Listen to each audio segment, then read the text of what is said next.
On va soulever de façon à ce que ça soit suffisamment haut pour que le truc soit sorti. Voilà. On arrête les tracteurs.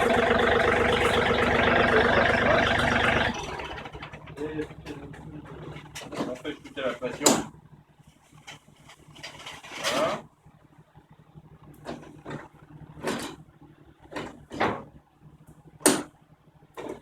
Là, on est fait les flexibles.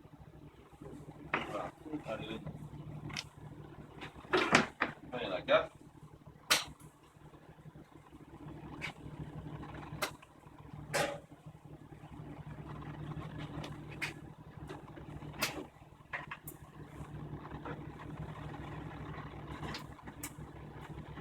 On va remettre les bouchons dessus.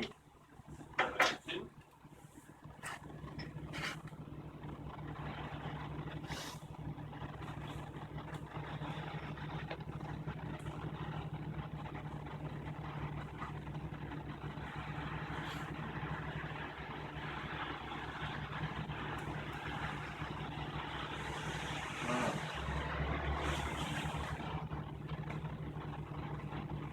Comme il est bien fait, il y a un petit support, on va enlever tout ça. Voilà. Il y a un axe là, un trou. Voilà. Comme ça, ça ne tient pas dans la mer. D'accord. On est d'accord? Ah ouais, parce que les flexibles, quand c'est comme ça. Bah, ça pollue l'huile du tracteur. On est d'accord? D'accord. Je suis con. Non, mais ça y est. Comme chez toi. Bon, bah maintenant que tu y es, Ah, on Et continue t'as les mains, dans la voilà, lancée. allez. Ah bah voilà, ouais. Alors, il y a des repères de couleurs. Ah, dans son droit. Voilà. Le bouton rouge sur le fil rouge sur le bouton rouge. C'est ça. C'est comme une. Allez. Voilà.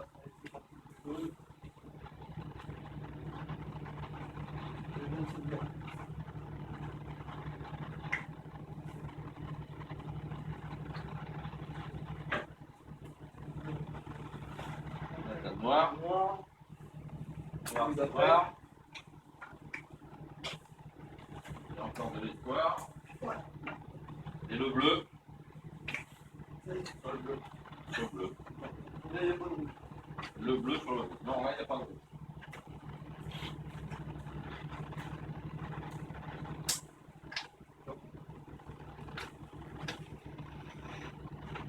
Allez. Sauf que là, attends, voir.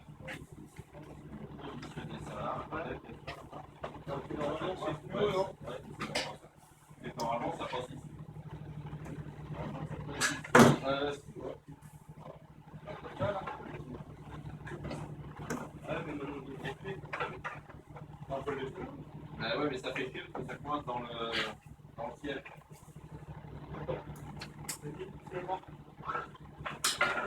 Voilà, impeccable. Il réfléchit. Ouais, c'est bien, c'est bien. D'accord? Ça, voilà. Voilà.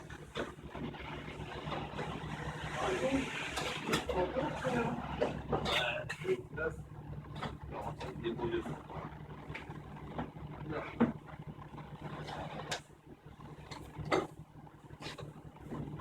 Voilà. Ça va être mieux. Bon. Bon, bah, c'est bien. Ça va pas plus loin. Alors. Voilà. Donc là, si on démarre le tracteur, on peut sortir. Donc on tâche de sortir droit quand même. Je vais. Ouais, si tu veux.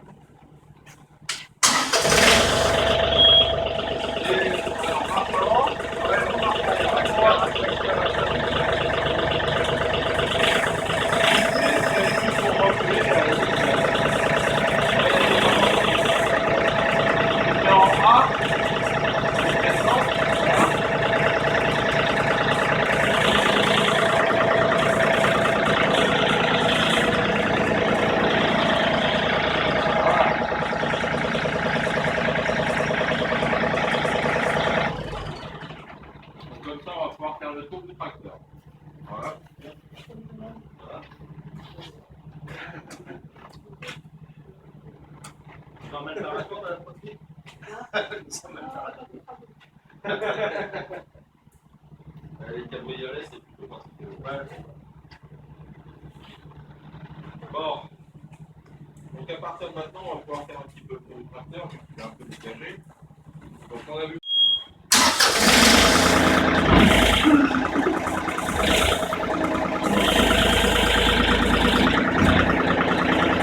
Là,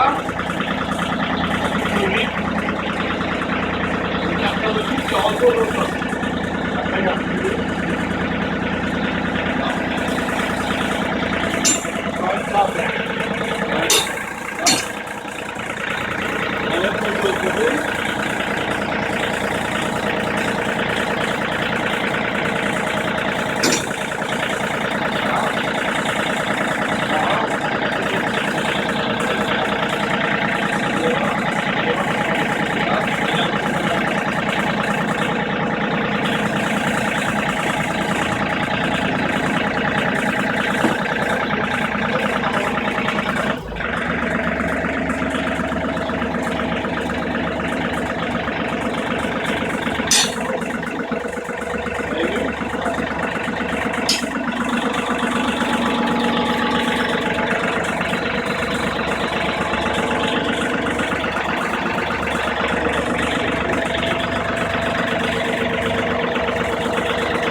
Vous avez vu comment ça se passe chez Red Dead? Et automatiquement, quand vous changez dessus, le truc il tombe pile poil dedans. C'est-à-dire qu'après, il faut vider un petit peu. Ah ouais, c'est vrai qu'il y a une question d'habitude, on est d'accord. C'est le minimum, quoi. Donc, le principe, je pense que vous avez compris. Ouais. Vous avez deux rails qui permettent de passer de droite ou gauche. Ce support-là, il est maintenu sur leur sort. Le boîtier d'entraînement du plateau de tondeuse, il a cette espèce de pièce, ça fait une pièce d'usure, avec des aires d'eau qui sont effilées. Ouais, pour Cette pièce-là, voilà, elle correspond à la prise de force qui est ici. De la prise de force du tracteur, vous avez un cardan qui est maintenu avec ça. Monsieur Labo, vous allez aussi bas. Normalement, oui. Bon. Donc je pense que vous allez voir sur le stand John Deere une innovation sur l'agricole. En gros, c'est ça. C'est pour. Ouais, j'ai vu les vidéos, c'est pour l'arrière aussi. Ouais. Ouais. Le principe est à peu près le même. Le principe est à peu près le même, c'est-à-dire que sur l'agricole, vous allez soulever le cardan pour l'enclencher directement à la prise de force arrière de votre tracteur. Là, c'est la prise de force normale. Bah, ça existe. C'est Gangle System qui fait un système comme Comment ça. Gangle System, ils font un truc comme ça, mais pour le troisième à l'arrière. Peut-être, ouais. C'est un troisième point et ça s'accroche automatiquement sans descendre du tracteur. Voilà. Mais seulement c'est limité en charge. Donc en fait, l'agricole, on s'en sert pas. On peut pas l'acheter. C'est limité à 80 chevaux. Voilà le principe de fonctionnement.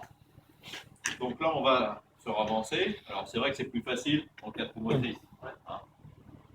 Alors, ce type d'opération-là, bien évidemment, on le fait sur un sol dur. Parce que quand on passe de. Ça m'est arrivé une fois, j'ai pas pensé, j'ai fait ça dans le sable.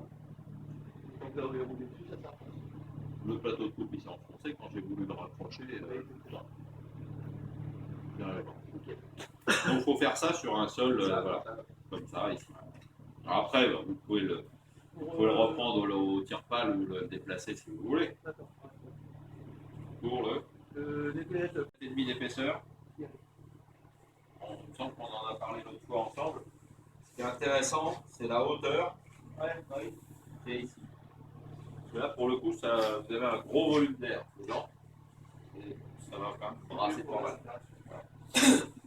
Donc des renforts autour qui sont là pour encaisser des éventuels chocs, pour encaisser l'usure, peut-être le long d'un mur, d'un trottoir.